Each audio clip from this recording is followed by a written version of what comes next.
10-এর dairy milk হবে।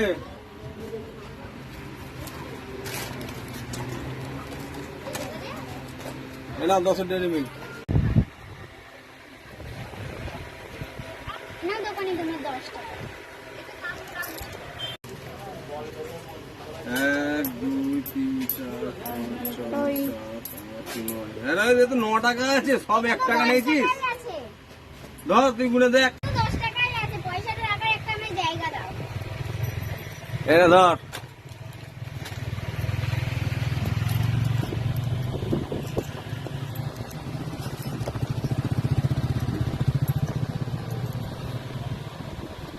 দশ, 9, 8, 7, 6। এই দেখো এই 6 টাকা, এই 4 টাকা, 10 টাকাই তো হলো।